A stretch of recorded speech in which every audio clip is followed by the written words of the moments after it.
are you talking about? The plate is like this big. Hello, my little softball sweeties. Softball sweeties. Mm-hmm. That's what you guys get when we're gone for so long. You're our softball sweeties. You're Chez's softball sweeties. I don't know if you're mine. You know, your fans were missing Salty Sarah. I didn't know that. I missed you. I didn't know that Salty Sarah had some fans. Here, we'll do this for all my my fans. There you go. There it is. Everybody's going to start saying hi, Chez, right now. Forget about me. No, it's good to be back with you softball sweeties. I like softball nerds or freaks or... Yeah, it used to be freaks. Felt like a You know, I'm trying to appeal to a wide spectrum of people. Not everybody identifies as a freak, Sarah. Okay. Sometimes you're a sweetie. You know what? We want to hear from you. You know? Are you a softball nerd? Are you a softball diehard? Are you a softball sweetie? Let us know. Softball nut. Let us know. Look, we know we have a lot to talk about. So much to talk about. And, you know, in all fairness, it's not even something we want to continue talking about, but obviously it's a situation that keeps coming up. And I didn't even think we'd still be talking about Oregon transfers in January, but I don't think anybody expected. We had to fill everybody in. I don't know. I don't think anybody expected 9 people to leave Oregon when the coaching change happened. So, yes, we're going to talk about it because we're doing our job and it warrants it. Yeah, I think, 9 players. We've got Miranda Elish, Lauren Burke, Mary Capo, Mia Camuso, Maggie Balint, Alyssa Pinto, Shannon Rhodes, Megan Kleiss, Alexis Mack. We've got a lot of starters. 9. I had to count my fingers there. Good job. That's a whole team. Yeah, it's really... the whole pitching staff. Yeah, it hurts me. And, Haley Cruz is the only kind of big-time starter who's back. Yeah, I mean, wow. You think you go to Oregon, and for the players that went there, they went there recruited by Mike White and staff. Coaching change happens, and it's a seemingly brilliant hire. Yeah. With Melissa Lombardi, national championship coach, has coached some of the best pitchers to step on the field. And just, it's kind of been a catastrophe. Yeah. And it's been. You know, with any kind of coaching change, big coaching change like that, you expect 2, maybe 3 transfers. You know, when Elish and Burke were the first 2, right? Mm-hmm. Those were kind of big time transfers. So, you know, that's a little shocking, but it's like, okay, that's not, you know, they went to Texas, they followed that's not 9 is shocking to me, especially with the pedigree that Melissa brings to that job. Right. Look, and then this can also just be a case of it's not a good fit. And if it's not a good fit, we know what happens. And I think what we've seen on Twitter, on Facebook, this becomes a moral issue, whether a kid should stay committed, they should have committed to the school. But if you've played softball and softball takes up a great deal of your life. And it's a full-time job for them. I would say 80% of your time you're with your teammates, you're with your coaches, you're in the weight room. That's a lot of time to spend with somebody. And you've only got 4 years to play softball. So, if a player decides to leave a program, personally, I'm going to respect it. I'm not going to place too much judgment on their decisions.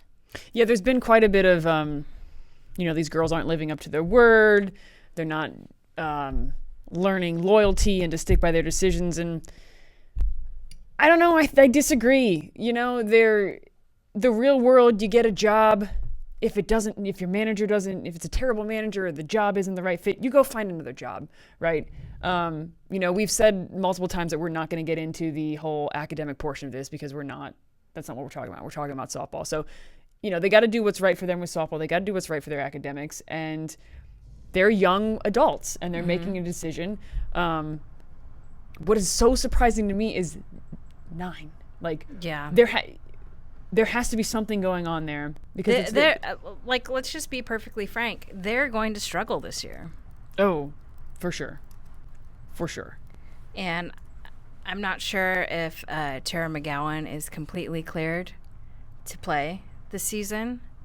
I think that's been an ongoing discussion. So that position could potentially be a liability. And we know that right now they're down to 2 pitchers. So really it's going to be up to Haley Cruz. I think the freshman class in general is very strong. They do. Obviously, my niece is there. I think Rachel Sid is going to be a tremendous third baseman. They've got talent there, and they've got talent coming in. Now, I think I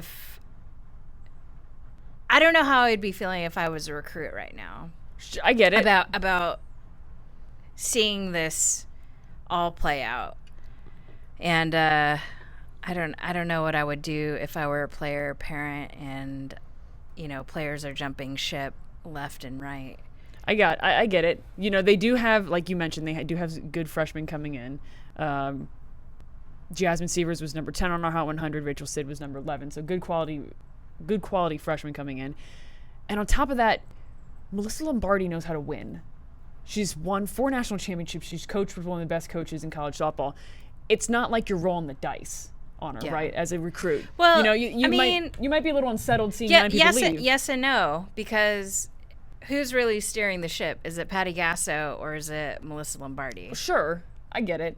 But and those are 2 different roles. Being an assistant coach, you're essentially a technician in the positions that you're hired to train, but managing players and personnel is quite different from teaching drills and coming up with weekly pitching programs. I just think those roles are different, and I don't doubt that she's going to hit her stride and things are going to start to work out. But at this point, that's totally clear to me is that Melissa Lombardi is going to go find the players that are going to play for her. Mm-hmm. Because you can't have people part of your tribe who aren't down for the tribe. And that those are just facts. Somebody quote that for me. Somebody quote it for me. Ches dropping knowledge. You can't have people part of the tribe who aren't part of your tribe. I can't say it any better, folks. That's why she's Ches Severs. But Allie, talk about, there were some kind of Twitter fights happening over the last week. Kind of surprising, but the way things are with social media, the kids, anything can happen. Are taking to Twitter these days. They're taking to Twitter. Yeah, so there was an article published a few days ago, not by us, by a different source, and basically this article got Maggie Ballant's opinion on like what was happening in Oregon, why their roster was crumbling, and a lot of it was just like her saying there were bad vibes, culture, and everything. Well, let's just say that this article was, posted on Twitter, and a player from another program, had a comment about it, and within this article, the editor had mentioned Melissa Lombardi being a 3-time national champ, when in reality she's a 4-time national champ. And so this player from a different program mentioned that and said that this is also a one-sided story. And while a lot of transfers, recent transfers, decided to comment on that as well, and they were upset with this player commenting on, Oregon's situation, when they believe it was none of her business saying anything. So it's pretty crazy. To me, like Allie and I are on social media all the time. It's just Twitter being Twitter. Yeah. Mm-hmm. But there was quite the beef, and that article did cause quite a stir. Yeah. It was interesting. Gotta love some Twitter beef, though. Twitter, that's what Twitter, I don't know. It's just crazy to me in this time. These kids, they write out their goodbye notes in their notes on their iPhone, and they post it on Twitter, and you have these Twitter fights going on. It's like a different beast. And this didn't happen when you were playing. No, I think I would I think I would remain. I'd plead the fifth. I wouldn't. So if you were transferring, you wouldn't put anything out. You wouldn't make it public. You would just do your visits and everything. And Yeah, stay out of my business. this coming from the woman who was Instagramming herself before we went live. Yeah. I think I'm the opposite. I think I would put it out there and put it on my Instagram, slap it on the stories, make it very, because that way it's kind of like when you have any other big announcement, life announcement, right? Like it goes on Facebook, people do it goes on Instagram and people do their comments. They're like, oh, congratulations, you're engaged or whatever. And then everybody just moves on with their life. It's like old news the next day. Yeah. But if you're like constantly, every day, it's like, oh yeah, I'm transferring, and then you talk to somebody else, and I'd just get it out there and done with. Yeah. Cause a Twitter beef. I mean, I talked to Allie about this the other day, and it kind of bothered me. The day after we found out that Jerry Ann Glasgow was killed in a vehicle accident, Mia Kamusa was making the announcement that she was transferring. Yeah, it's a kind of a juxtaposition there. Really big swing in terms of life importances. Like, yeah. And I'm not sure if I don't think Mia was aware of that and was intentionally trying to get attention from that. I just think, you got to think about these things and the timing of that. Is it really that appropriate? Is you sharing that news? I mean, there's girls still at Oregon who are grieving and are grieving for a number of reasons. There's girls leaving the program. One of their sisters just passed away. I don't know. That's a good point. I just think you have to be appropriate when you decide to kind of share that information, and that's an anecdotal kind of situation.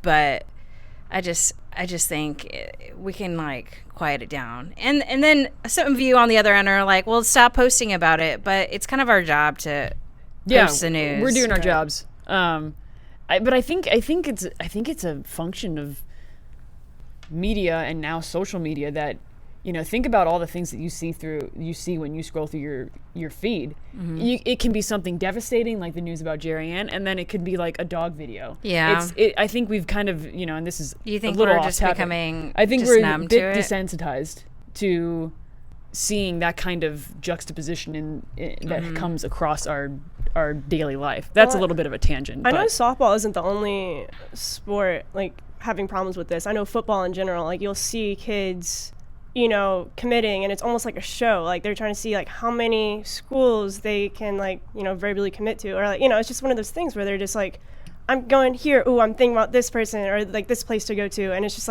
back and forth trying to put on a show for all their followers. Where am I going to go? It's a really good point. You know what? I blame LeBron. I blame LeBron for all this because when he took his towns to South Beach, he made that very publicly. He did. I blame LeBron. I don't think LeBron cares that I'm blaming him. LeBron James. But I'm calling you out, LeBron. It's your fault. It's your fault that you took your towns to South Beach so publicly. Is it really LeBron, or does this trickle down to club ball? No, I agree. I think so. Just saying. It's just a big old We're show. getting woke here on FloSoftball. Here's the deal today. Yeah, we'll see. Oregon's got quite the schedule. Yeah, this year. The Pac-12 is no joke, man. Yeah. Do you? How do you think they're going to fare? Do you think they have what they need to win? I mean, they'll win games, but I think they're going to struggle in the Pac. I think they're going to struggle this season. For sure. I agree. It's going to come down to the group that's there pulling together and not imploding.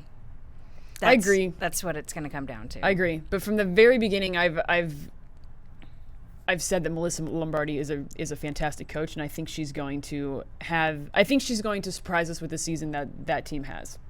I hope so. Going out on I'm going to be watching. We're all going to be watching. We're going to be talking about it. I'm always going to root for my niece. Go Jasmine. Yeah. Go get them. It's going to be a fun season. Mm-hmm. I don't know about for them, but yeah, crazy. Yeah, crazy. Allie, come on. Maybe crazy is the right word. Yeah. A&M might be in that same boat. Yeah. I mean, hey, they're playing each other at Mary Nutter. Ooh, snap. Yeah, I believe. I'm actually excited to see that game. Yeah. I think both those programs are going to be rebuilding, if you will, and I think it'll be good to see what they have against each other. Yeah. Yeah. It'll be good. Shall we talk about top 25 teams? We shall talk about top 25 teams. Do you want to kick Yeah, us off? you know, these are preseason rankings. Yeah. Look, may I remind all of you, none of you thought, minus the Florida State fans, thought that they would win a national championship. I but didn't. somehow they did. I didn't. They did it. I certainly did not. And I don't think that they're going to do it again this year, but that's okay. And like the teams in the top 5, top 6-ish, I think they can all kind of move within each other. You want to go through our top 5 right now? Sure. Some of you may disagree. That's okay. If you do, let us know. Yeah. We like when you agree, but we really like it when you disagree with us. So I had Florida State number 1, Oklahoma number 2, Washington 3, UCLA 4. Now I get UCLA beat Washington in the Pac-12 series. I get that. But Washington was the runner-up, if my memory serves me correct. Okay, you don't have to be. Did you want to give us number 5? Oh, and Florida. That a girl. The Gators. I get Florida State at number 1. They're the defending champs. Nobody's played yet. But I can't believe I'm going to say this about my Boomer Sooners. I would have put UCLA number 2. UCLA is frightening on paper. Yeah. Like you look at their roster and their stats, and I know, but I am scared for everyone else. Yeah. They weren't in the championship game, though. I know. That's fair. But I really... And they don't have Kylie Perez. Like, each team has lost some of their players. So we're going to see how all the pieces fit together. But I do agree with you. The top 5 can probably... Yeah, they're all going to, like, switch off. They're going to take turns at the number 1 spot, in my mind. We have Arizona at 6, and Yeah, I think that's a strong number 6. I think they're going to be solid. I think they're going to surprise a lot of people. Yeah, they're going to be really good. They have a super deep pitching staff. They return their strongest hitters and infielders. I think they're going to be very, very solid on offense, on defense, and in the circle. And they're going to fight for a top 3 spot in the pack. Yeah, I completely agree with that. You're welcome. Yeah, I'm excited. Not often that I agree with Chaz. Yeah, so I'm eating excited. it up right now. I'm excited to see the Wildcats. And I think it surprised a lot of people that we had South Carolina so high, but given how they finished last season and not losing a ton of players, they returned their pitching staff, they returned their big hitters. I don't really see them skipping a beat. And everybody knows once you get a taste of the postseason and you're like one game away from making the Women's College World Series, well, that's when it just becomes like a norm for the team. South Carolina, honestly, they've been creeping up the last couple years. They've steadily been coming up the ranks, and I think it's a fair. I think it's a fair assessment. Preseason polls, they're projected to be in the top 3.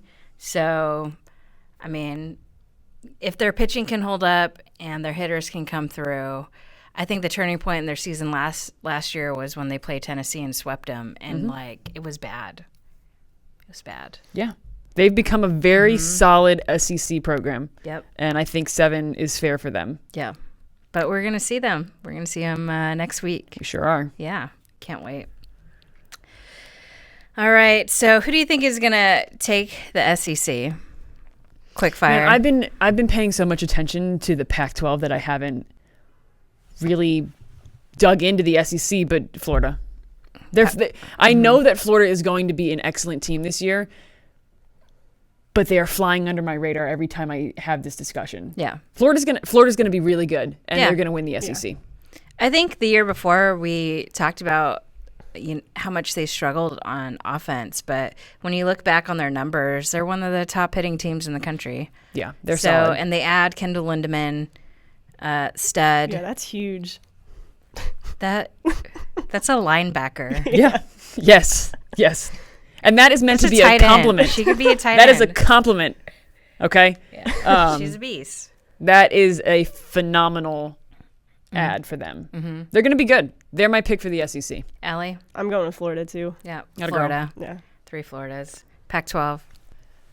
UCLA. wanna go- Without hesitation, I am saying UCLA. Their roster is frightening. God, it's such a toss-up between It's them not. and Washington. It's not. You know, I'm going to go with Washington. All right.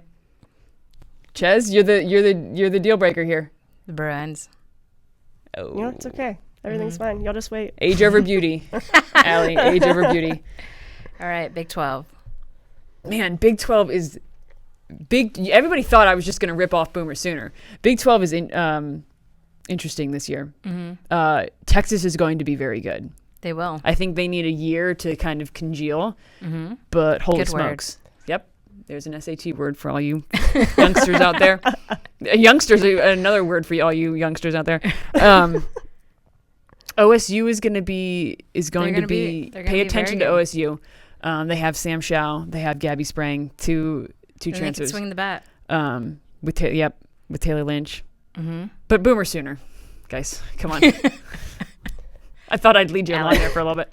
I'm going Allie, to go with Oklahoma as well. that a girl. Yeah. Yep. Oklahoma. Okay. All right, Big 10. Michigan, I was a little surprised at where we landed with Michigan at number 10 in our preseason. I think it's a little high, but Michigan's going to be Maybe. good. They didn't lose much. They're going to be good. Michigan's going to take Big 10. Yes, agreed. Big 10. Michigan. Yeah, Michigan. ACC. ACC, I will give Florida State props here. They're the defending national champs. They are going to be a solid team again. I don't think they're going to win again, but they're going to win the ACC. For sure. For shizzle. Let's go. I agree. Yep. I don't, some of the teams that I think are going to surprise people this year, I think Liberty is going to be one of those teams. They nearly took out South Carolina in their region. I think Louisiana is still going to be strong, even though they're not going to get Megan Kleiss this year. I think they're going to be really good. And a team that we haven't talked about in a long time, James Madison. They're going to be very good this season. They return Megan Good, who was injured last year. Right. That's a key. She's a phenomenal pitcher. Yeah, key component to their offense, key component to their circle. And if you look at their numbers last year, offensively and in the circle, they've got a very talented squad. I put them right next to Auburn and Mickey Dean. So let's see them go to battle. That was for you, Mike. Mike was asking for a sleeper. And those I'm not going to call them dark horses, but I will call them sleepers. Yeah. I think those are two pretty solid ones. Yeah. And we talked about Oklahoma State. I think they're going to have a very strong season this year. Coach Kenny Gajewski is very confident in the squad that he's assembled. But wow, I think both we're Texas and gonna see. OSU will make a run at OU. I think OU's going to still pretty handily take it, but it's not going to be a walk in the park for them. Yeah, and somebody brought up just a huge drop off for Texas A&M. And I think anytime you're losing half your offense and then you don't really it's yet to be seen what the pitching staff is able to do. Right. But given the stats from last year, there was limited innings thrown. The ERAs don't look that great, but they've got a red shirt coming in the circle, Eden Mayo. So we'll see what she's able to do and help contribute. I'm excited to see Bailey Klingler for Texas A&M. I think she is going to be somebody on offense they truly needed. They lost Tori Vidalis, big hitter, big RBI producer, and I think that Bailey's perfectly capable of putting up numbers similar to Vidalis. Yeah, I think everybody's been talking about Oregon so much that we kind of, at least I did for a little bit there, lost sight of how big of a hit Texas A&M took. So I think, like Allie said, we're gonna get to see them. They're gonna play Oregon Mary Nutter, and I think it'll be interesting to see what these teams bring to 2019, given the drop offs that they've had. I mean, at the end of the day, they're going to be fine. They're both phenomenal programs. It's just in you Power lose some 5 conferences. pieces and you figure out how to work with them, and somebody might be playing in a position that they weren't necessarily playing before. So I don't know. We'll see what happens, but we're gonna see it all really in the month of February. Holy cow! So many events. Got some pretty good questions. Simone's saying it's interesting how Baylor, A&M, and Tennessee have fallen off the radar. Do you have anything to say about Baylor and Tennessee? I wouldn't say that they've fallen off the radar. I just think last year Tennessee underachieved. We thought they had, two seemingly great aces, and once conference hit, I don't know what happened. Yeah, I don't know what happened either. They looked phenomenal. Like they looked like they should have had a better season than they did. And now they don't have Megan Gregg, somebody who is putting up, plus 40, 50 RBIs. That's a huge part of your offense that disappears. But what was the other team we were talking about? Baylor. Oh, yeah, Baylor. Baylor needs more depth. They need more depth in the pitching circle. Gia Rodoni has done a great job, but I think she needs some more support and a little bit more on offense. I think at this point, teams know who to throw to in the Baylor lineup, and they know who not to throw to. So you know who I'm talking about. And I think it's a function of Texas. McGlon, Texas picked Freudenberg. up. Baylor's falling off, if you will, because Texas picked up a phenomenal. Like Texas is going to be a really good team this year, and so is OSU. So they're just going to drop in those Big 12 standings a little bit. We'll see. You can't count the Baylor Bears out. Right. I mean, we thought they were going to get swept by Arizona a few years ago. I sure did.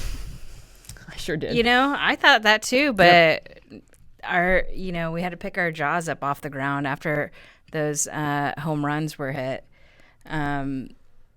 But we got a question about Iowa. Do you think Iowa is going to show improvement with their new coach? TBD. Yeah. TBD. That's a situation that's tough for any coach. She's got to kind of establish her own culture.